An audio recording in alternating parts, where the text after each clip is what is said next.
ಎಲ್ಲ ಒಂದು SLC ವಿದ್ಯಾರ್ಥಿಗಳಿಗೆ ಟ್ರೂಸಿಕ್ ಅಫಿಷಿಯಲ್ ಚಾನಲ್ಗೆ ಸ್ವಾಗತ. ನಾನು ಚೈತನ್ಯ ಸಿ.ಕೆ. ಇವತ್ತಿನ ಈ ಒಂದು ನಿಮಗೆ SLC ಪೂರ್ವಸಿದ್ಧ ಪರೀಕ್ಷೆ 3ಕ್ಕೆ ಕನ್ನಡ ವಿಷಯದ ಒಂದು ಸ್ಕೋರಿಂಗ್ ಪ್ಯಾಕೇಜ್ ನೋಡೋಣ. 50+ ಅಂಕಗಳ ಒಂದು ಸ್ಕೋರಿಂಗ್ ಪ್ಯಾಕೇಜ್ ನೋಡೋಣ. ಇಷ್ಟು ಓದ್ಕೊಂಡ್ರೆ ಸಾಕು, ನೀವು ಆರಾಮಾಗಿ 50+ ಅಂಕಗಳನ್ನ ಗಳಿಸಿರ. ಇದು ಕೇವಲ ಪೂರ್ವಸಿದ್ಧ ಪರೀಕ್ಷೆ ಮಾತ್ರವಲ್ಲ, ಆನ್ಯುವಲ್ ಎಕ್ಸಾಮ್ಗೂ ಸೇಮ್ ಪ್ಯಾಕೇಜು. ನೀವು ಒಂದ್ಸಲ ಓದ್ಕೊಂಡ್ರೆ ನಿಮ್ಮೊಂದು ಪೂರ್ವಸಿದ್ಧ ಪರೀಕ್ಷೆಯಲ್ಲಿ ಕೂಡ 50+ ಬರ್ತವೆ, ಮತ್ತು ಆನ್ಯುವಲ್ ಎಕ್ಸಾಮ್ ಕೂಡ 50+ ಬರ್ತವೆ. ತಪ್ಪದೆ ನೋಡ್ಕೊಳ್ಳೇಬೇಕು. ನೀವೇ ಅಂತೀರಾ, ವಿಡಿಯೋನ ಕೊನೆವರೆಗೆ ನೋಡಿ ನೀವೇ ಅಂತೀರಾ ಸೊ ಇಷ್ಟು ಈಸಿನ ಆನ್ಸರ್ ಬರೋದಂತ. ಯಾಕಂದ್ರೆ ನಿಮಗೆ 4-5 ಕ್ವಶನ್ಗೆ ಒಂದೇ ಆನ್ಸರ್ ಕೊಟ್ಟಿದ್ದೀನಿ, ಅರ್ಥ ಆಯ್ತಾ? 4-5 ಕ್ವಶನ್ ಕೊಟ್ಟಿರ್ತಾರೆ, ಅದಕ್ಕೆ ಒಂದೇ ಆನ್ಸರು. ಅದು ಯಾವುದೇ ಕ್ವಶನ್ ಬರಲಿ, ಅದೇ ಒಂದು ಆನ್ಸರ್ ಬರೆದು ಸರಿಯಾದ ಉತ್ತರ ಆಗ್ತದೆ. ಯಾವಾಗ ಗೊತ್ತಾಗ್ತದೆ? ವಿಡಿಯೋನ ಕೊನೆವರೆಗೆ ನೋಡಿದ್ರೆ ಮಾತ್ರ ಗೊತ್ತಾಗ್ತದೆ. ತಪ್ಪದೆ ಕೊನೆವರೆಗೆ ನೋಡಿ. ಸೊ ತುಂಬ ಇಲ್ಲ, 10ರಿಂದ 15 ನಿಮಿಷ ಆಗ್ಬೋದು. ಕೊನೆವರೆಗೆ ತಪ್ಪು ನೋಡ್ಕೊಳ್ಳಿ. ನಿಮ್ಮ ಎಕ್ಸಾಮ್ಗೆ ತುಂಬಾ ಹೆಲ್ಪ್ಫುಲ್ಲು. ಆರಾಮಾಗಿ 50+ ಅಂಕ ಗಳಿಸ್ತೀರಾ. ಐ ಹೋಪ್ ನೋಡ್ತೀರಾ ಅನ್ಕೋತೀನಿ. ಬನ್ನಿ ಇವತ್ತಿನ ಈ ಒಂದು ವಿಡಿಯೋನ ಶುರು ಮಾಡೋಣ. ಅದಕ್ಕೆ ಮುಂಚೆ ಯಾರೆಲ್ಲ ಫಸ್ಟ್ ಟೈಮ್ ನಮ್ಮ ಒಂದು ಚಾನಲ್ ನೋಡ್ತಿದಾರ ಅಥವಾ ಚಾನಲ್ ಕರು ಸಬ್ಸ್ಕ್ರೈಬ್ ಮಾಡ್ಕೊಂಡಿಲ್ಲ, ತಪ್ಪದೆ ಇಲ್ಲಿ ಚಾನಲ್ನ ಸಬ್ಸ್ಕ್ರೈಬ್ ಮಾಡ್ಕೊಳ್ಳಿ. ಯಾಕಂದರೆ ಇದೇ ನಿಮಗೆ ನಿಮ್ಮ ಒಂದು SLC ಆನ್ಯುವಲ್ ಎಕ್ಸಾಮ್ ಮುಗಿಯವರೆಗೆ, ಅದು ಪೂರ್ವಸಿದ್ಧ ಪರೀಕ್ಷೆ ಆಗಿರ್ಬೋದು, ಆನ್ಯುವಲ್ ಎಕ್ಸಾಮ್ ಆಗಿರ್ಬೋದು, ಎಲ್ಲ ವಿಷಯಗಳ ಪಾಸಿಂಗ್ ಪ್ಯಾಕೇಜ್ಗಳು, ಸ್ಕೋರಿಂಗ್ ಪ್ಯಾಕೇಜ್ಗಳು, ಫಿಕ್ಸ್ ಬಂದಿರೋಂಥ ಪ್ರಶ್ನೆಗಳು, ಅಷ್ಟೇ ಅಲ್ಲದೆ ಎಲ್ಲ ವಿಷಯಗಳ ಕ್ವಶನ್ ಪೇಪರ್ಗಳು ಅವೆಲ್ಲ ಬೇಕು ಅಂತ ಅನ್ನೋರು ಈಗಲೇ ಚಾನಲ್ನ ಸಬ್ಸ್ಕ್ರೈಬ್ ಮಾಡ್ಕೊಳ್ಳಿ. ಎಲ್ಲ ಕೂಡ ಇದೊಂದು ಚಾನಲ್ ಆಗ್ತೀವಿ, ತಪ್ಪದೆ ಮಾಡ್ಕೊಳ್ಳಿ. ಮಾಡಿದ್ರಾ? ಜೊತೆಗೆ ವಿಡಿಯೋನ ಲೈಕ್ ಮಾಡಿಬಿಟ್ಟು ಎಲ್ಲ ಫ್ರೆಂಡ್ಸ್ ಶೇರ್ ಮಾಡಿ.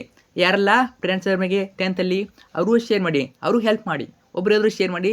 ಓಕೆ, ಬನ್ನಿ ಇವತ್ತಿನ ಈ ವಿಡಿಯೋನ ಶೇರ್ ಮಾಡೋಣ. ಜೊತೆಗೆ ಅಲ್ಲಿ ಚಾನಲ್ ಮಗೆ ನಿಮ್ಮೊಂದು ಪೂರ್ವಸಿದ್ಧ ಪರೀಕ್ಷೆ ಮತ್ತು ವಾರ್ಷಿಕ ಪರೀಕ್ಷೆಗೆ ಕ್ವಶನ್ ಪೇಪರ್ ಆಗಿರ್ತೀನಿ, ಮಾಲ್ ಕ್ವಶನ್ ಪೇಪರ್ಗಳು ಉತ್ತರ ಸಹಿತ ಆಗಿರ್ತೀನಿ. ನೋಡ್ಕೊಳ್ಳಿ ಚಾನಲ್ ನೋಡ್ಕೊಳ್ಳಿ. ಅದೇ ಪ್ಯಾಟರ್ನಲ್ಲಿ ಕ್ವಶನ್ ಪೇಪರ್ ಒಂದು ಬರ್ತದೆ, ಅರ್ಥ ಆಯ್ತಾ?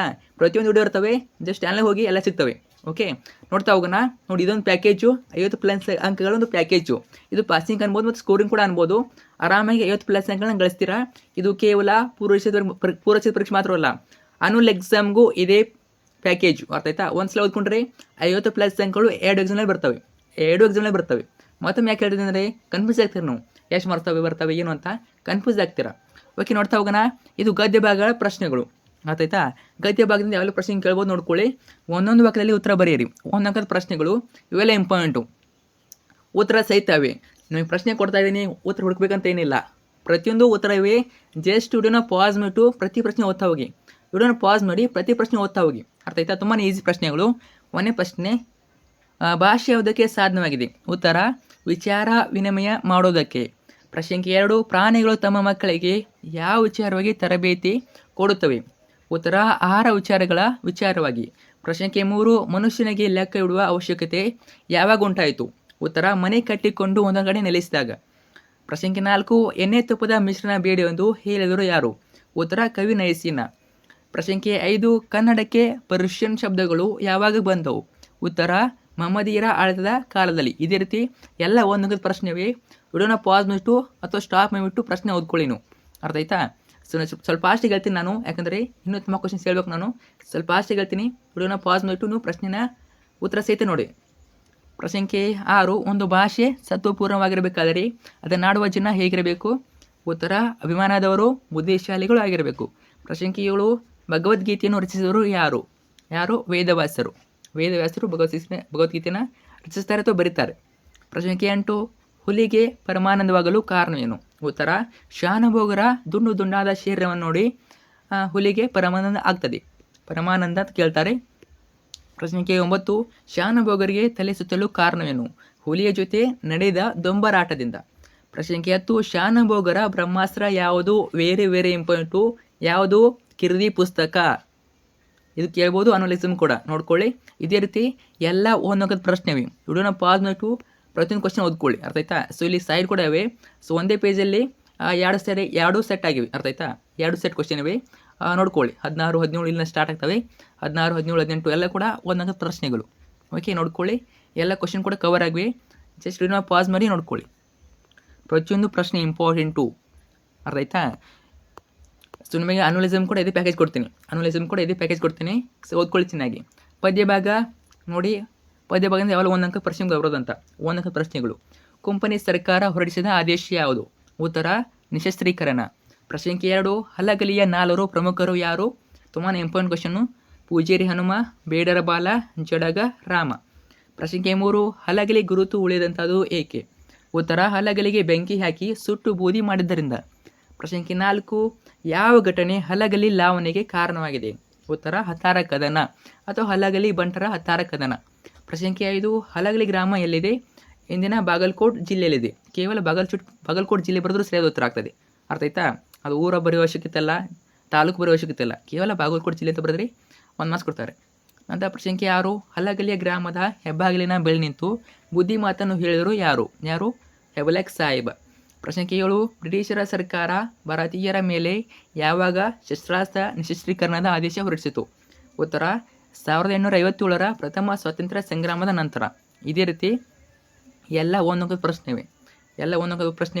ವಿಡಿಯೋನ ಪಾಸ್ ಮಾಡಿಟ್ಟು ಎಲ್ಲ ಒಂದೊಂದು ಪ್ರಶ್ನೆ ನೋಡ್ಕೊಳ್ಳಿ. ಓಕೆ. 11, ದ್ರೋಣನು ಪರಶುರಾಮನಿಗೆ ಏಕೆ ಬಂದನು? Very important. ಸಂಪತ್ತನ್ನು ಅಥವಾ ದ್ರವ್ಯವನ್ನು ಕೇಳಲು. ನೀವು ಸಂಪತ್ತು ಬರೆದ್ರು ಸರಿಯಾದ ಉತ್ತರ, ದ್ರವ್ಯ ಬರೆದ್ರು ಸರಿಯಾದ ಉತ್ತರ ನೋಡ್ಕೊಳ್ಳಿ. 13, 14, 15 ಪ್ರತಿಯೊಂದು ಇಂಪಾರ್ಟೆಂಟು ನೋಡ್ಕೊಳ್ಳಿ ಒಂದೊಂದು ಪ್ರಶ್ನೆಗಳು. ನಂತರ 25, 21 ಸೊ ಇಲ್ಲಿ ಕಂಟಿನ್ಯೂ ಆಗಿವೆ ನೋಡಿ. ಸೊ 10, 11, 12, 13, 14, 15 ಸೊ 19, 20 ಇಲ್ಲೂ ಕನಿಷ್ಠ ಪ್ರಶ್ನೆ ಕಂಟಿನ್ಯೂ ಆಗಿವೆ.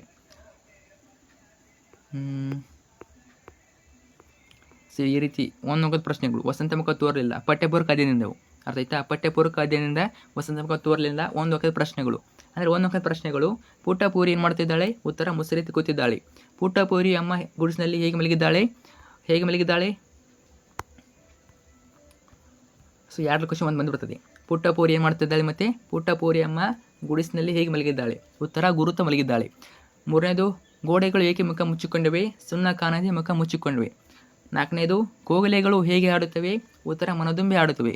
ಪ್ರಶ್ನೆ ಸಂಖ್ಯೆ 5, ಯಾರಿಗೆ ವಸಂತ ಮುಖ ತೋರಲಿಲ್ಲ? ಯಾರಿಗೆ ನೋಡಿ, ಇದು ಕೂಡ ಕ್ವಶನ್ ಬರ್ಬೋದು. ಇದು ಮೇ ಬಿ ಹೋದ ವರ್ಷ ಕೇಳಿದ್ರೆ ಇದನ್ನ. ಕುಂಬಾರ, ಕಮ್ಮಾರ, ನೇಕಾರ, ಕೇರಿಯ ಮಾರ, ಪುಟ್ಟಿಗೆ. ಏನು ಮಾಡ್ತಾರೆ? ಪುಟ್ಟಿಗೆ ಆ ಥರ ಮರಿತಾರೆ. ಪುಟ್ಟಿ ಮಾತ್ರವಲ್ಲ, ಕುಂಬಾರ ಬರ್ತದೆ, ಕಮ್ಮಾರ ಬರ್ತದೆ, ನೇಕಾರ ಬರ್ತದೆ, ಕೇರಿಯ ಮಾರ ಬರ್ತದೆ. ಕೇವಲ ಪುಟ್ಟಿ ಮಾತ್ರವಲ್ಲ. ಪ್ರಶ್ನೆ ಸಂಖ್ಯೆ 6, ಇಳೆಯು ಹೇಗೆ ಸಂಭ್ರಮಿಸುತ್ತದೆ? ಉತ್ತರ ಕಡಲುಕ್ಕಿ ಹರಿಯುವ ಸಂಭ್ರಮ. ಪ್ರಶ್ನೆ ಸಂಖ್ಯೆ 7, ಒಡೆಯನ ಅಂಗಳದಲ್ಲಿ ಮಾವಿನ ಮರಗಳು ಹೇಗೆ ನಿಂತಿವೆ? Very important. ಮೈದುಂಬಿ ನಿಂತಿವೆ. ಪ್ರಶ್ನೆ ಸಂಖ್ಯೆ 8, ಮುಗುಳ್ನಗೆ ಎಲ್ಲಿ ಬೀರಿತು? ಮಲ್ಲಿಗೆ ಹೂವಲ್ಲಿ ಬೀರಿತು. ಇದೇ ರೀತಿ ಪೂರಕ ಪಾಠದಿಂದ ಎಲ್ಲ ಉತ್ತರವೇ ನೋಡ್ಕೊಳ್ಳಿ, ಪ್ರಶ್ನೆ ಸಹಿತ ಉತ್ತರವೇ. ನಂತರ ಗದ್ಯ ಭಾಗದಿಂದ ನಮಗೆ 3 ಅಥವಾ 4 ವಾಕ್ಯದ ಪ್ರಶ್ನೆಗಳು. ಅಂದರೆ ಏನು? 2 ಅಂಕದ ಪ್ರಶ್ನೆಗಳು. ಅರ್ಥ ಆಯ್ತಾ? 2 ಅಂಕದ ಪ್ರಶ್ನೆಗಳು ಇವೆಲ್ಲ. 1ನೇ ಪ್ರಶ್ನೆ, ವ್ಯವಹಾರಿಕ ಮತ್ತು ಗ್ರಾಂಥಿಕ ಭಾಷೆಯ ಲಕ್ಷಣಗಳು. ವ್ಯವಹಾರಿಕ ಮತ್ತು ಗ್ರಾಂಥಿಕ ಭಾಷೆ ಕೇಳ್ಬೋದು ಅನ್ಕೋತೀನಿ. ಉತ್ತರ ಜನರು ಮಾತನಾಡುವ ಭಾಷೆ ವ್ಯವಹಾರಿಕ ಭಾಷೆ. ಉದಾಹರಣೆಗೆ ಕನ್ನಡ, ಇಂಗ್ಲೀಷ್, ಹಿಂದಿ, ತುಳು. ಗ್ರಂಥ ರಚನೆಯಲ್ಲಿ ಬಳಸುವ ಭಾಷೆ ಗ್ರಾಂಥಿಕ ಭಾಷೆ. ಉದಾಹರಣೆಗೆ ಕನ್ನಡ, ಇಂಗ್ಲೀಷ್, ಸಂಸ್ಕೃತ. ಪ್ರಶ್ನೆ ಸಂಖ್ಯೆ 2, ಲಿಪಿಯ ಜಾಡು ಆರಂಭಗೊಂಡ ಬಗ್ಗೆ ಹೇಗೆ? ಉತ್ತರ ನೋಡ್ಕೊಳ್ಳಿ. ಪ್ರಶ್ನೆ ಸಂಖ್ಯೆ 3, ಲಿಪಿಯ ಮೂಲಕ ಜ್ಞಾನ ಭಂಡಾರ ಯಾವ ರೀತಿ ಭದ್ರವಾಯಿತು? ಪ್ರಶ್ನೆ ಸಂಖ್ಯೆ 4, ಕನ್ನಡ ಭಾಷೆ ಹದಗೊಂಡದ್ದು ಹೇಗೆ? ಇದೇ ರೀತಿ ಎಲ್ಲ ಪ್ರಶ್ನೆವೇ. ವಿಡಿಯೋನ ಪಾಸ್ ಮಾಡಿಟ್ಟು ಇಲ್ಲಿ ಪ್ರತಿ ಪ್ರಶ್ನೆ ನೋಡ್ಕೋಬೇಕು. ಅರ್ಥ ಆಯ್ತಾ? 5ನೇದು, ಆಂಗ್ಲ ಭಾಷೆ ವಿಶ್ವವ್ಯಾಪಿಯಲು ಕಾರಣವೇನು? ಪ್ರಶ್ನೆ ಸಂಖ್ಯೆ 6, ನಾಲ್ವಡಿ ಕೃಷ್ಣರಾಜ ಒಡೆಯರ ಕಾಲದಲ್ಲಿ ಯಾವ ಕ್ಷೇತ್ರಗಳು ಸ್ವಯಂ ಆಡಳಿತ ಕ್ಷೇತ್ರಗಳವು? ಇದು ಕೂಡ ಇಂಪಾರ್ಟೆಂಟು. ಯಾವ ನೋಡಿ? ಗ್ರಾಮ ನೈರ್ಮಲೀಕರಣ, ವೈದ್ಯಕೀಯ ಸಹಾಯ, ವಿದ್ಯಾ ಪ್ರಚಾರ, ನೀರಿನ ಸೌಕರ್ಯ, ಪ್ರಯಾಣ ಸೌಲಭ್ಯ ಮುಂತಾದ ಕ್ಷೇತ್ರಗಳು ಇರ್ತವೆ. ನಂತರ ಪ್ರಶ್ನೆ ಸಂಖ್ಯೆ 7, ನಾಲ್ವಡಿ ಕೃಷ್ಣರಾಜ ಒಡೆಯರ ಕಾಲದಲ್ಲಿ ಯಾವ ನೀರಾವರಿ ಯೋಜನೆಗಳು ಕಾರ್ಯರೂಪಕ್ಕೆ ಬಂದವು? ಶಿವನ ಸಮುದ್ರದ ಬಳಿ ಜಲ ವಿದ್ಯುತ್ ಉತ್ಪಾದನಾ ಕೇಂದ್ರ, ವಾಣಿವಿಲಾಸ ಸಾಗರ, ಕೃಷ್ಣರಾಜ ಸಾಗರ. ಇದೇ ರೀತಿಯೆಲ್ಲ ಪ್ರಶ್ನೆವೇ. ವಿಡಿಯೋನ ಪಾಸ್ ಪ್ರಶ್ನೆ ನೋಡ್ಕೊಳ್ಳಿ. ನಾನು ಪ್ರತಿಯೊಂದು ಓದ್ತಾ ಕೂತ್ರೆ ಏನಾಗ್ತದೆ ನಿಮಗೆ ಇನ್ನೂ ತುಂಬ ಕ್ವಶನ್ಸ್ ಇವೆ. ಅರ್ಥ ಆಯ್ತಾ? ಆಮೇಲೆ ವಿಡಿಯೋ ಪಾರ್ಟ್ 1, ಪಾರ್ಟ್ 2 ಆಗ್ತದೆ. ಪಾರ್ಟ್ 1, ಪಾರ್ಟ್ 2 ಆದರೆ ನಿಮಗೆ ಒಂದು ಪಾರ್ಟ್ ವಿಡಿಯೋ ಸಿಗ್ತದೆ, ಒಂದು ಪಾರ್ಟ್ ವಿಡಿಯೋ ಸಿಗೋದಿಲ್ಲ. ಆದ್ದರಿಂದ ಸಂಪೂರ್ಣವಾಗಿ ನೀವು ಇಲ್ಲೇ ನೋಡ್ಕೊಂಬಿಡಿ. ನೋಡ್ಕೊಳ್ಳಿ ಎಲ್ಲ ಪ್ರಶ್ನೆವೇ. 13 ಆಯಿತು. 14ನೇ ಪ್ರಶ್ನೆ. ಸೊ ಇಲ್ಲಿ ಕಂಟಿನ್ಯೂ ಆಗಿ ನೋಡಿ. ಒಂದೇ ಪೇಜಲ್ಲಿ 2 ಪೇಜ್ ಕಂಟಿನ್ಯೂ ಆಗಿವೆ. ಅರ್ಥ ಆಯ್ತಾ? 2 ಪಾರ್ಟ್ ಆಗಿವೆ. ಒಂದೇ ಪೇಜಲ್ಲಿ 2 ಪಾರ್ಟ್ ಆಗಿವೆ. ಅದಕ್ಕೆ ನಿಮಗೆ ಕನ್ಫ್ಯೂಸ್ ಆಗ್ಬಾರ್ದು ಅಂತ ಮತ್ತೆ ಹೇಳ್ತಾ ಇದ್ದೀನಿ. ಪ್ರಶ್ನೆ 14, ಪೋಯಟ್ಸ್ ಕಾರ್ನರ್ನಲ್ಲಿ ಯಾವ ಕವಿಗಳ ಸಮಾಧಿಗಳಿವೆ? ಯಾವ ಕವಿಗಳ ಸಮಾಧಿ? ಪೋಯಟ್ಸ್ ಕಾರ್ನರ್ ಅಂದರೆ ಕವಿಗಳ ಮೂಲೆಯಲ್ಲಿ Kipling, Macaulay, Johnson, Goldsmith, Dryden, Wordsworth ಮುಂತಾದ ಕವಿಗಳ ಸಮಾಧಿಗಳಿವೆ. ಇದೇ ರೀತಿ ಎಲ್ಲ ಪ್ರಶ್ನೆವೇ. ವಿಡಿಯೋನ ಪಾಸ್ ಮಾಡಿಟ್ಟು ಪ್ರತಿ ಪ್ರಶ್ನೆ ನೋಡ್ಕೊಳ್ಳಿ. ಸೊ ಅಗ್ನಿಭೂತಿ, ವಾಯುಭೂತಿ ಪ್ರಶ್ನೆ ಬರ್ಬೋದು ಅನ್ಕೋತೀನಿ, ನೋಡ್ಕೊಳ್ಳಿ. ನಂತರ 21, 22 ಕಂಟಿನ್ಯೂ ಆಗಿ ನೋಡಿ. ನಂತರ ಪದ್ಯ ಭಾಗದಿಂದ 3 ಅಥವಾ 4 ವಾಕ್ಯದ ಪ್ರಶ್ನೆಗಳು ಪದ್ಯ ಭಾಗದಿಂದ ನೋಡ್ಕೊಳ್ಳಿ. ಇವು ಕೂಡ ಇಂಪಾರ್ಟೆಂಟು. ಎಲ್ಲ ಕೂಡ ಬಂದೇ ಬರ್ತವೆ ಕ್ವಶನ್ಗಳು. ಹಕ್ಕಿ ಹಾರಾಟವನ್ನು ಆಕಾಶಕ್ಕೆ ಹೇಗೆ ಹೋಲಿಸಿದ್ದಾರೆ? ಪ್ರಶ್ನೆ 2 ಹೊಸಗಾಲದ ಹಸುಮಕ್ಕಳನ್ನು ಹಕ್ಕಿ ಹೇಗೆ ಅರಸಿದೆ. ಪ್ರಶ್ನೆ 3 ಹಕ್ಕಿಯು ಯಾವ ಮೇರೆ ಮೇರೆ ನೀರನ್ನು ಹೀರಿದೆ. ಸೊ ಉತ್ತರ ಸೀತವೆ. ನಿಮಗೆ ಪ್ರಶ್ನೆ ಕೊಟ್ಟಿದ್ದೇನೆ, ಉತ್ತರ ಹುಡುಕ್ಬೇಕಂತೇನಿಲ್ಲ, ಜಸ್ಟ್ ಓದ್ತಾ ಹೋಗ್ಬೇಕಷ್ಟೇ. ಪಾಯಿಂಟ್ಸ್ ಅದಿವೆ, ಸೊ ಇನ್ನು ನಿಮಗೆ ಈಸಿ ಆಗ್ತದೆ ನೆನ್ಪಿಟ್ಟೋಕೆ. ಅರ್ಥಾಯ್ತಾ. ಪ್ರಶ್ನೆ 4 ಹೊಲಗಲಿ ಬೇಡರು ದಂಗೆಯಲು ಕಾರಣವೇನು ಕೇಳ್ಬೋದು. ಪ್ರಶ್ನೆ 5 ಹೊಲಗಲಿಗೆ ದಂಡು ಬರಲು ಕಾರಣವೇನು. ಪ್ರಶ್ನೆ 6 ದಂಡು ಹೊಲಗಲಿಯ ಮೇಲೆ ಹೇಗೆ ದಾಳಿ ನಡೆಸಿತು. ಪ್ರಶ್ನೆ 7 ಲಾವಣಿಗಳನ್ನು ಏಕೆ ವೀರಗೈತಲು ಎನ್ನಲಾಗಿದೆ ಅಂತ. ಪ್ರಶ್ನೆ 8 ಸೊ ಕವರ್ ಆಗಿ ನೋಡಿ, ಮುಂದೆ ಹೇಳ್ತೀನಿ. ನಂತರ ಪಠ್ಯಪೂರ್ವಕ ಅಧ್ಯಯನ ಅಥವಾ 3 ಅಥವಾ 4 ವಾಕ್ಯ ಪ್ರಶ್ನೆಗಳು ಪಠ್ಯಪೂರ್ವಕ ಅಧ್ಯಯನದಿಂದ. ಅರ್ಥಾಯ್ತಾ. ಭಗತ್ ಸಿಂಗ್ ಜಲಿಯನ್ ವಾಲಾಬಾಗ್ ಮನೆಯ ಕುರಿತು ತನ್ನ ಸಹೋದರಿಗೆ ಹೇಳಿದ ಮಾತುಗಳನ್ನು ತಿಳಿಸಿ. ಎರಡನೇದು ಭಗತ್ ಸಿಂಗ್ ಜಲಿಯನ್ ವಾಲಾಬಾಗ್ ಮಾರಣಹೋಮದಿಂದ ತೆಗೆದುಕೊಂಡು ನಿರ್ಧಾರವನ್ನು ತಿಳಿಸಿ. ಇದೇ ರೀತಿಯೆಲ್ಲ ಪ್ರಶ್ನೆವೇ ನೋಡ್ಕೊಳ್ಳಿ. ಈಗಲೇ 10 ನಿಮಿಷ ಆಯಿತು ವಿಡಿಯೋ ನೋಡಿ, ಜಸ್ಟ್ ಮೇನ್ ಕ್ವಶನ್ ಹೇಳ್ತಾ ಇರ್ತೀನಿ. 10 ನಿಮಿಷ ಆಯಿತು. ಓಕೆ, ತುಂಬಾ ಕ್ವಶನ್ಸ್ ಇವೆ, ನೋಡೋಣ. ನೋಡ್ಕೊಳ್ಳಿ ಇಲ್ಲಿ. ಸ್ಟುಡಿಯೋನಪ್ಪ ಆದ್ಮೇಲೆ ಪ್ರಶ್ನೆ ನೋಡ್ಕೊಳ್ಳಿ.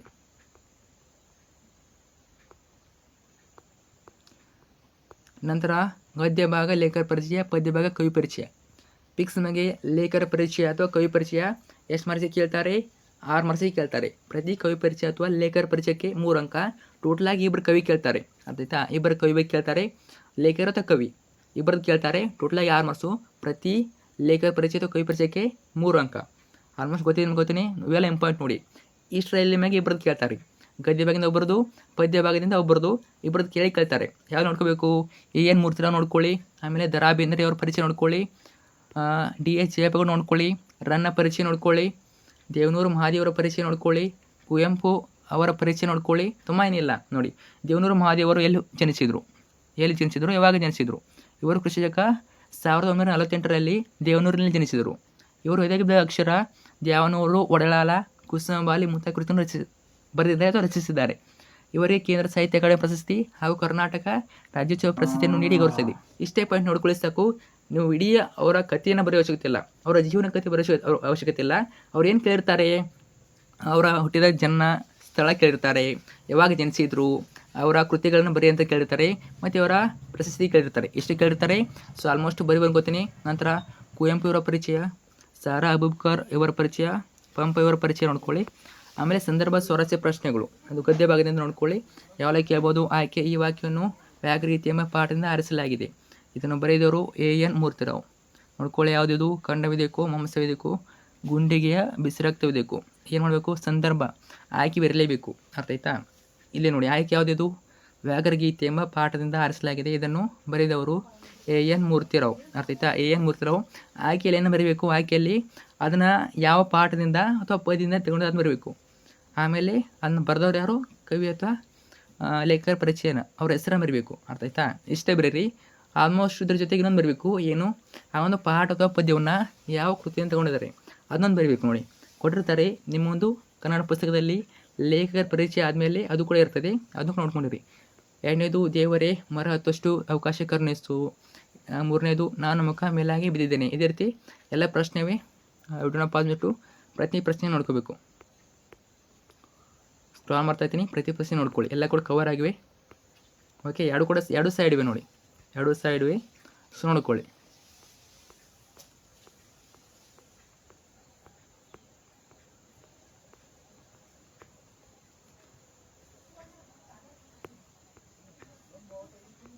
ಓಕೆ, ಆಯ್ಕೆ ನೋಡಿ. ಈ ವಾಕ್ಯವನ್ನು ಯುದ್ಧ ಎಂಬ ಪಾಠದಿಂದ ಆರಿಸಲಾಗಿದೆ. ಇದನ್ನು ಬರೆದರು ಸಾರಾ ಅಬೂಬಕರ್. ನೋಡಿ, ನಿಮಗೆ ಅದು ಇದು ಗೊತ್ತಿಲ್ಲ ಅಂದರೆ, ಕೃತಿ ಗೊತ್ತಿಲ್ಲ ಅನ್ನೋರು ಕೃತಿ ಬರೆಯೋಕೆ ಹೋಗಬೇಡಿ.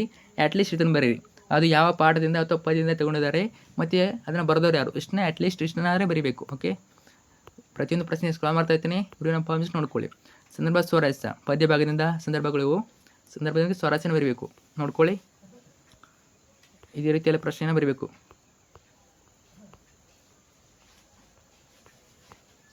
ಸೊ ಹಳೆಗನ್ನಡ ಕೂಡ ಇವು ಬರ್ತವೆ, ಸಂದರ್ಭಗಳು ಹಳೆಗನ್ನಡ ಬರ್ತವೆ. ಸೊ ಆಲ್ಮೋಸ್ಟ್ ನೋಡಿ, ಪಠ್ಯದ ಮಧ್ಯ ಭಾಗದಿಂದ ಕೇಳ್ತಾರೆ, ಪಾಠದ ಪದ್ಯದ ಮಧ್ಯ ಭಾಗದಿಂದ ಕೂಡ ಬರ್ತವೆ. ಸೊ ಎಲ್ಲ ಕೂಡ ಕವರ್ ಆಗಿವಿ. ಇಷ್ಟು ಓದ್ಕೊಳ್ಳಿ. ಇದನ್ನು ಬಿಟ್ಟು ಬೇರೆ ಯಾವುದು ಬರೋದಿಲ್ಲ. ಅರ್ಥಾಯ್ತಾ. ಏನಕ್ಕೆ ಕೇಳಿರೋರು ಇದೇ ಪ್ರಶ್ನೆಯಲ್ಲಿ ಕೇಳಬೇಕು. ಯಾಕಂದರೆ ಇದು ನೀಲನಕ್ಷೆ ಆಧಾರಿತ ಪ್ರಶ್ನೆಗಳು ಅವರೇ ಕೊಟ್ಟಿದ್ದಾರೆ, ನಿಮಗೆ ನೀಲನಕ್ಷೆ ಕೊಟ್ಟಿದ್ದಾರಲ್ವಾ. ಸೊ ಅದನ್ನು ಬಿಟ್ಟು ಬೇರೆ ಯಾವುದು ಕ್ವಶನ್ ಬರೋದಿಲ್ಲ ಅವರು. ಇದು ನೀಲನಕ್ಷೆ ಆಧಾರಿತ ಪಾಸಿಂಗ್ ಪ್ಯಾಕೇಜು. ನೋಡ್ಕೊಳ್ಳಿ ಪ್ರತಿ ಪ್ರಶ್ನೆಯನ್ನು. ನಂತರ 8, 10 ವಾಕ್ಯಗಳು ಉತ್ತರಿಸಿ. ಗದ್ಯ ಭಾಗದಿಂದ ಶಬರಿಯಿಂದ ಯಾವಾಗ ಕೇಳ್ಬೋದು? ಪ್ರತಿಯೊಂದು ಅಧ್ಯಾಯದ ಮೇಲೆ ಕ್ವಶನ್ ಇವೆ. ಅರ್ಥ ಆಯ್ತಾ? ಪ್ರತಿಯೊಂದು ಗದ್ಯ ಭಾಗದ ಮೇಲೆ ಆಗಿರ್ಬೋದು, ಪದ್ಯ ಭಾಗದ ಮೇಲೆ ಕ್ವಶನ್ ಇವೆ. ನೋಡ್ಕೊಳ್ಳಿ. ಶಬರಿಯಿಂದ ನೋಡಿ. ಶಬರಿ ಸಡಗರ ಸಂತೋಷ ಮೇಲದವರ ಹಾಡಿನಲ್ಲಿ ಹೇಗೆ ವರ್ಣಿತವಾಗಿದೆ ಅಥವಾ ನಂಬಿ ಕೆಟ್ಟರು ಇಲ್ಲ ಎಂಬ ಮಾತು ಶಬರಿಯ ಪಾಲಿಗೆ ಹೇಗೆ ನಿಜವಾಗಿದೆ. ಈ ಎರಡರಲ್ಲಿ ಯಾವುದೇ ಕ್ವಶನ್ ಕೇಳಿರಿ, ಇದೇ ಆನ್ಸರ್ ಬರೀರಿ. ಆಯ್ತಾ? ಇವು ಎರಡು ಕ್ವಶನ್ಗೆ ಒಂದೇ ಉತ್ತರ. ನೋಡ್ಕೊಳ್ಳಿ. ಇವೆಲ್ಲ ಪಾಯಿಂಟ್ಸನ್ನು ಬರೀಬೇಕು. ಪಾಯಿಂಟ್ಸಲ್ಲಿ ಬರೆಯೋಕೆ ಬೇಡಿ, ಸಾಧ್ಯದಷ್ಟು ವಿವರಣೆ ಮಾಡಿ. ಪಾಯಿಂಟ್ಸ್ ಬರೋದು ತಪ್ಪಿಲ್ಲ, ಪಾಯಿಂಟ್ಸ್ ಬರೋದು ಮಾರ್ಕ್ಸನ್ನು ಕೊಡ್ತಾರೆ. ನೋಡ್ಕೊಳ್ಳಿ. ನಂತರ ಯಾವುದು 8, 10 ವಾಕ್ಯದ ಪ್ರಶ್ನೆಗಳು ಸಂಕಲ್ಪ ಗೀತೆಯಿಂದ ಕೇಳ್ತಾರೆ. ಅರ್ಥ ಆಯ್ತಾ? ಇದನ್ನೇನು ನೋಡ್ಕೋಬೇಕು ನೀವು? ಸಾರಾಂಶ ನೋಡ್ಕೊಳ್ಳಿ. ಸುತ್ತಲೂ ಕವಿಯ ಕತ್ತಲೊಳಗೆ ಪ್ರೀತಿ ಅನತಿ ಅಚ್ಚುನ ಸಾರಾಂಶ ನೋಡ್ಕೊಂಡ್ರೆ ಸಾಕು. ಓಕೆ. ಆಮೇಲೆ ಕೌರವೇಂದ್ರನ ಕೊಂದೆ ನೀನು. ಇಲ್ಲಿ ಶ್ರೀಕೃಷ್ಣನು ಕರ್ಣನಿಗೊಡ್ಡಿದ ಆಮಿಷಗಳನ್ನ ನೋಡ್ಕೋಬೇಕು. ಕೇಳ್ಬೋದು ಅನ್ಕೋತೀನಿ. ನಂತರ ಉತ್ತರ ನೋಡ್ಕೊಳ್ಳಿ. ಎರಡನೇದು ಪಾಂಡವರು ಸೋದರೆಂದು ತಿಳಿದಾಗ ಕರ್ಣನ ಮನಸ್ಥಿತಿಯನ್ನು ತಿಳಿಸಿ. ಇದು ಕೂಡ ಇಂಪಾರ್ಟೆಂಟು. ನಂತರ ಮೂರನೇದು ವೀರ ಲವದಿಂದ 8 ಅಥವಾ 10 ವಾಕ್ಯದ ಪ್ರಶ್ನೆಗಳು. ಲವನು ಯಜ್ಞಾಚಿಯನ್ನು ಕಟ್ಟಲು ಕಾರಣವೇನು ಅಥವಾ ಲವನಲ್ಲಿದ್ದ ಕ್ಷಾತ್ರ ಗುಣ ವೀರಲ್ವ ಪದ್ಯದಲ್ಲಿ ವ್ಯಕ್ತಗೊಂಡಿರುವುದನ್ನು ನಿಮ್ಮ ಮಾತುಗಳಲ್ಲಿ ಬರೀರಿ. ಯಾವುದೇ ಕ್ವಶನ್ ಕೇಳಿ ಇದೇ ಉತ್ತರ ಬರೀಬೇಕು. ಓಕೆ. ನೋಡ್ಕೊಳ್ಳಿ. ಇದೇ ರೀತಿಯಲ್ಲಿ ಪ್ರಶ್ನೆವೇ. ನೋಡ್ಕೊಳ್ಳಿ. ಆಮೇಲೆ 3 ಕಂಠಪಾಠ ಪದ್ಯಗಳು ಪ್ಲಸ್ ಮೌಲ್ಯಗಳು. ನಿಮಗೆ ಒಂದು ಕಂಠಪಾಠ ಪದ್ಯ ಕೇಳ್ತಾರೆ, ಪದ್ಯವಾಗ ಪೂರ್ಣಗೊಳಿಸೋದು ಆ ಪ್ರಶ್ನೆ. ಇನ್ನೊಂದು ಒಂದು ಪದ್ಯವನ್ನು ಕೊಡ್ತಾರೆ, ಪದ್ಯ ಕಟ್ಬಿಟ್ಟು ಅದರ ಮೌಲ್ಯನ ಕೇಳ್ತಾರೆ. ಮೌಲ್ಯದ ಇನ್ನೊಂದು ಸಾರಾಂಶನ ಕೇಳ್ತಾರೆ. ಸೊ ಇಲ್ಲಿ ನೋಡಿ. 39ನೇ ಪ್ರಶ್ನೆ ಸಂಕಲ್ಪಗೀತೆ ಕಂಠಪಾಠ. ಇದು ನೋಡ್ಕೊಳ್ಳಿ. ಬರ್ಬೋದು. ಇದು ಕಲುಷಿತವಾದಿ ನದಿಗಳಿಗೆ ಮುಂಗಾರಿನ ಮಳೆಯಾಗೋಣ, ಬರಡಾಗಿರುವಿ ಕಾಡು ಮೇಡುಗಳ ವಸಂತವಾಗುತ್ತ ಮುಟ್ಟೋಣ ಇಂಪಾರ್ಟೆಂಟು. ಆಮೇಲೆ ಕೌರವೇಂದ್ರನ ಕೊಂದಿನೇನು ಪದ್ಯದ ಮೌಲ್ಯಗಳು. ಇದು ನೋಡ್ಕೊಂಡಿರಿ. ಸೊ ಕೌರವೇಂದ್ರ ಕೊಂದಿನೇನು ಯಾವುದೇ ಪದ್ಯವ ಕೂಡಲಿ ಈ ಮೌಲ್ಯನ ಬರೀಬೇಕು. ಅರ್ಥ ಆಯ್ತಾ? ಕರ್ಣನ ತ್ಯಾಗ, ಪ್ರಾಮಾಣಿಕತೆ, ಸ್ವಾಮಿನಿಷ್ಠೆ, ತನ್ನ ಶೌರ್ಯದ ಮೇಲ್ನಂಬಿಕೆ, ಗದ್ದುಗೆಯ ಆಮಿಷಕ್ಕೆ ಒಳಗಾಗಿರುವುದು, ಉಭಯ ಸಂಕಟ, ಇದೇ ರೀತಿ ಸಾರಾಂಶನ ಬರಬೇಕು. ಯಾವುದೇ ಪದ್ಯ ಕೊಡಲಿ ಅವರು. ಅರ್ಥ ಆಯ್ತಾ? ಈ ಪಾಯಿಂಟ್ಸ್ನ ಬಳಸ್ಬಿಟ್ಟು ನೀವು ಉತ್ತರ ಬರೆದಿದ್ದೆ ಆದಲ್ಲಿ ನಿಮಗೆ ಫುಲ್ ಮಾರ್ಕ್ಸ್ ಕೊಡ್ತಾರೆ. ಫುಲ್ ಕೊಡಲಿಲ್ಲ ಅಂದರೂ 1 ಮಾರ್ಕ್ಸ್ ಕಟ್ ಮಾಡಿಬಿಟ್ಟು 3ಕ್ಕೆ 2 ಅಂಕ ಕೊಡ್ತಾರೆ. ಅರ್ಥ ಆಯ್ತಾ? ನಂತರ ಸಂಕಲ್ಪಗೀತೆ ಪದ್ಯದ ಮೌಲ್ಯಗಳು. ಸಂಕಲ್ಪಗೀತೆ ಪದ್ಯದಿಂದ ಯಾವುದೇ ಪದ್ಯನೂ ಕೊಡಲಿ ಇವೆಲ್ಲ ಮೌಲ್ಯಗಳನ್ನು ಬರಬೇಕು. ಏನೆಲ್ಲ ಮೌಲ್ಯಗಳು? ಪ್ರೀತಿ, ಎಚ್ಚರಿಕೆ, ನಂಬಿಕೆ, ಸ್ನೇಹ, ಆತ್ಮವಿಶ್ವಾಸ, ಒಳ್ಳೆಯ ಚಿಂತನೆ, ಆಲೋಚನೆ, ಸಹಬಾಳ್ವೆ, ಸಮಾನತೆಯ ತತ್ವ, ಭರವಸೆಯ ಬದುಕು, ಧನಾತ್ಮಕ ಭಾವನೆ ಬರಬೇಕು. ಆಮೇಲೆ 39ನೇ ಪ್ರಶ್ನೆ ವೀರಲ್ಲವ ಕಂಠಪಾಠ ಮಾಡಿದ್ನ. ಊರಿಯೋಳು ಕೌಶಲ್ಯ ಪಡೆದ ಕೋರಂ ರಾಮ ನೋರುನೇ ವೀರನಾಥನ ಯಜ್ಞ ತುರಗಮದು. ಇದನ್ನು ಕೇಳ್ಬೋದು ಅನ್ಕೋತೀನಿ. ನೋಡಿ, ತುಂಬ ಜನ ಏನು ಅನ್ಕೋತೀರಾ, ಬರೀ ಹೊಸಗನ್ನಡ ಪದವಿ ಕೊಡ್ತಾರಂತ. ಇಲ್ಲ, ಹಳೆಗನ್ನಡ ಕೂಡ ಪದವಿ ಕೊಡ್ತಾರೆ. ಓಕೆ. ನೋಡ್ಕೊಂಡಿರಿ. ಸೊ ನೀಲಕ್ಷಿ ಪ್ರಕಾರ ಕೊಟ್ಟಿದ್ದಾರೆ ಅವರು. ಇವು ಇಂಪಾರ್ಟೆಂಟು ಕೊಡ್ಬೋದು. ನಂತರ 39ನೇ ಪ್ರಶ್ನೆ ಕೌರವೇಂದ್ರನ ಕೊಂದೆ ನೀನು ಕಂಠಪಾಠ ಮಾರಿ ಗೌತಮವಾಯಿತು ನಾಳಿನ ಭಾರತವು ಚತುರಂಗ ಬಲದಲ್ಲಿ. ಇದನ್ನು ಕೊಡ್ಬೋದು. ನಂತರ ವೀರಲ ಪದ್ಯದ ಮೌಲ್ಯಗಳು ನೋಡ್ಕೊಳ್ಳಿ. ಇದು ಕೂಡ ಇಂಪಾರ್ಟೆಂಟು. ಲವನ ವೀರತನ, ಬಾಲ ಸಹಜ ಕುತೂಹಲ, ಬಾಲ್ಯ ಸಹಜ ಸಾಹಸ ಪ್ರವೃತ್ತಿ, ಇವೆಲ್ಲ ಪಾಯಿಂಟ್ಸ್ ಇಂಪಾರ್ಟೆಂಟು. ನಂತರ 44ನೇ ಪ್ರಶ್ನೆ ಪತ್ರಲೇಖನ. 5 ಮಾರ್ಕ್ಸಿಗೆ ಕೇಳ್ತಾರೆ. ಆಲ್ಮೋಸ್ಟು ನಿಮ್ಮ ಸ್ಕೂಲಲ್ಲಿ ಇರ್ತಾರೆ ಪತ್ರಲೇಖನ ಯಾವ್ದು ಬರಬೇಕಂತ. ವ್ಯವಹಾರಿಕ ವೈಯಕ್ತಿಕ ಎರಡನ್ನು ಕೊಟ್ಟಿರ್ತಾರೆ. ನಿಮಗೆ ಯಾವುದು ಈಸಿ ಅದನ್ನು ಬರೀರಿ. ಆಮೇಲೆ ರೂಪಕಲಂಕಾರ, ದೃಷ್ಟಾತಲಂಕಾರ ಎಲ್ಲ ಉದಾಹರಣೆ ಇವೆ. ಈಗ ನೋಡ್ಕೊಂಡ್ರಿ ಹೆಚ್ಚಾಗಿ ಈಗ ಬರೋ ಚಾನ್ಸಸ್ ತುಂಬಾ ಇದೆ. ಓಕೆ. ಲಕ್ಷಣ ಹಾಕಬೇಕು. ಲಕ್ಷಣ ಸಾಮಾನ್ಯ ಎಲ್ಲ ಕೂಡ ಬರ್ತವೆ. ದೃಷ್ಟಾತಲಂಕಾರ, ಅರ್ಥಾಂತರ, ನ್ಯಾಸಾಲಂಕಾರ ಇವೆಲ್ಲ ಬರ್ತವೆ ನೋಡಿ. ಆಮೇಲೆ 31ನೇ ಪ್ರಶ್ನೆ ಅಲಂಕಾರ ಉಪಮಾಲಂಕಾರದಿಂದ ಯಾವೆಲ್ಲ ಕೇಳ್ಬೋದು. ಇವೆಲ್ಲ ಉಪಮಾಲಂಕಾರ ಉದಾಹರಣೆಗಳು. ಹೋಲಿಸಿ ವರ್ಣಿಸಿದರೆ ಅದೇ ಉಪಮಾಲಂಕಾರ. ಎಕ್ಸಾಂಪಲ್ ನೋಡಿರಿ.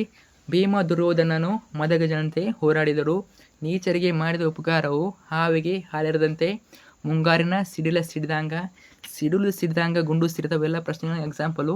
ಇದೇ ರೀತಿಯಲ್ಲಿ ಎಕ್ಸಾಂಪಲ್ ಇವೆ. ನೆನಪಿಟ್ಟುಗಳು ಇವನ್ನ. ಇವೆಲ್ಲ ಬಂದಾಗ ಅದು ಯಾವ್ದು ಇರ್ತದೆ? ಉಪಮಾಲಂಕಾರ ಆಗಿರ್ತದೆ. ತುಂಬ ಜನಕ್ಕೆ ಕನ್ಫ್ಯೂಸ್ ಆಗ್ತಾಯಿದೆ ಯಾವೆಲ್ಲ ಕೇಳ್ಬೋದಂತ. ಇಷ್ಟರಲ್ಲಿ ಒಂದು ಬಂದಿರ್ತದೆ. ಅರ್ಥ. ಇಷ್ಟರಲ್ಲಿ ಕೇಳ್ತಾರೆ, ಬೇರೆ ಯಾವುದು ಕ್ವಶನ್ ಕೇಳೋದಿಲ್ಲ. ಆಮೇಲೆ ಬಾಮಿನಿ ಷಟ್ಪದಿ, ವಾರ್ಧಕ ಷಟ್ಪದಿ ಎಲ್ಲ ನೋಡ್ಕೊಳ್ಳಿ. ರೂಲ್ಸ್ಗಳು 3 ಸಾಲು ಕೊಡೋರು ಈ ರೀತಿ ಗೊತ್ತಿಡಬೇಕು. 1ನೇ ಸಾಲಿನಲ್ಲಿ 14 ಅಕ್ಷರಗಳಿಂತ ಜಾಸ್ತಿ ಇದ್ದರೆ ಅದು ವಾರ್ಧಕ ಷಟ್ಪದಿ. ಬಾಮಿನಿ ಷಟ್ಪದಿ ಹಾಗೆ 1ನೇ ಸಾಲಿನಲ್ಲಿ 13 ಅಕ್ಷರಗಳಿಂತ ಕಡಿಮೆ ಇದ್ದರೆ ಅದು ಬಾಮಿನಿ ಷಟ್ಪದಿ. ಇದೇ ರೀತಿಯೆಲ್ಲ ಪ್ರಶ್ನೆವೇ. ವಿಡಿಯೋನ ಪಾಸ್ ನೋಡ್ಕೊಳ್ಳಿ. 30ನೇ ಪ್ರಶ್ನೆ ಚಂಪಕ ಮಲವೃತ್ತ. 1 ಸಾಲು ಕೊಡೋರು 1 ಸಾಲು ಕೊಟ್ಟರೆ ಅದು ಚಂಪಕ ಮಲವೃತ್ತ ಆಗಿರ್ತದೆ. ಅರ್ಥ ಆಯ್ತಾ? ನೋಡ್ಕೊಳ್ಳಿ. ಉತ್ಪಲ ಮಲವೃತ್ತ ಇದು ಕೂಡ 1 ಸಾಲು. ಇದು ಅಕ್ಷರಗಣ ಛಂದಸ್ಸಿಗೆ ಸೇರಿದೆ. 1 ಸಾಲನ್ನು ಕೊಟ್ಟಾಗ 2ನೇ ಅಕ್ಷರ ಒತ್ತಕ್ಷರವಿದ್ದರೆ ಉತ್ಪಲ, ಇಲ್ಲದಿದ್ದರೆ ಚಂಪಕ ಎಂದು ಸುಲಭವಾಗಿ ಅರ್ಥೈಸುವುದು. ಸೊ ಇದೇ ರೀತಿ ಎಲ್ಲ ಪಾಯಿಂಟ್ಸ್ನ ಕೊಟ್ಟಿದ್ದಾರೆ. ವಿಡಿಯೋನ ಪಾಸ್ ಪ್ರತಿ ಪಾಯಿಂಟನ್ನು ನೋಡ್ಕೊಳ್ಳಿ. ಅರ್ಥ ಆಯ್ತಾ? ಇನ್ನೂ ಕೆಲಷ್ಟು ಎಕ್ಸ್ಟ್ರಾ ಪಾಯಿಂಟ್ ಇವೆ. ಕವಿ ಲೇಖಕರ ಪರಿಚಯ ಪ್ಲಸ್ ಸಂದರ್ಭಗಳ ಆಯ್ಕೆ ಬರೆಯಲು ಸಹಕಾರಿ. ನೋಡ್ಕೊಳ್ಳಿ. ಪ್ರತಿಯೊಂದು ಪಾಯಿಂಟು ಇಷ್ಟು ಓದ್ಕೊಳ್ಳಿ. ಆರಾಮಿನೋ 50+ ಅಂಕಗಳನ್ನ ಇಲ್ಲಿಂದ ಗಳಿಸ್ತೀರಾ. ಓಕೆ. ಇಷ್ಟನ್ನ ಚೆನ್ನಾಗಿ ಓದ್ಕೊಳ್ಳಿ. ಫ್ರೆಂಡ್ಸ್ ಶೇರ್ ಮಾಡಿ. ಈಗಾಗಲೇ ಚಾನಲ್ ಮೇಲೆ ಮೌಲ್ಯಕ್ಷೇಮ ಹಾಕಿರ್ತೇನೆ. ಮೂಲ ಕ್ವಶನ್ ಪೇಪರ್ ಅಂದರೆ ಮಾದರಿ ಪ್ರಶ್ನೆ ಪತ್ರಿಕೆ, ಅದನ್ನು ನೋಡ್ಕೊಳ್ಳಿ ಸಾಕು. ಅದೇ ಪ್ಯಾಟರ್ನಲ್ಲಿ ಒಂದು ಕ್ವಶನ್ ಪೇಪರ್ ಬರ್ತದೆ. ತುಂಬಾ ಬಿಟ್ಟಿದ್ದಾರೆ ಬೋರ್ಡ್ರು, 4 ಕ್ವಶನ್ ಪೇಪರ್ ಬಿಟ್ಟಿದ್ದಾರೆ. ಪ್ರತಿ ವಿಷಯದಲ್ಲಿ 4 ಬಿಟ್ಟಿದ್ದಾರೆ. ಎಲ್ಲವನ್ನು ಓದ್ಕೊಂಡಿರಿ, ಯಾಕಂದರೆ ನಿಮ್ಮ ಅನುಲ್ ಎಕ್ಸಾಮ್ ಆಗಿರ್ಬೋದು, ಪೂರ್ವ ಪರೀಕ್ಷೆ ಆಗಿರ್ಬೋದು, ಅದೇ ಪ್ಯಾಟರ್ನಲ್ಲಿ ಕ್ವಶನ್ ಪೇಪರ್ ಬಂದೇ ಬರ್ತದೆ. ಓಕೆ, ಚೆನ್ನಾಗಿ ಓದ್ಕೊಳ್ಳಿ ಫ್ರೆಂಡ್ಸ್. ಶೇರ್ ಮಾಡಿ, ಇದ್ರ ಬಗ್ಗೆ ಡೌಟ್ ಕಮೆಂಟ್ ಮಾಡಿ. PDF ಬೇಕನ್ನೋರು ಗ್ರೂಪಲ್ಲಿ ಹಾಕಿರ್ತೀವಿ.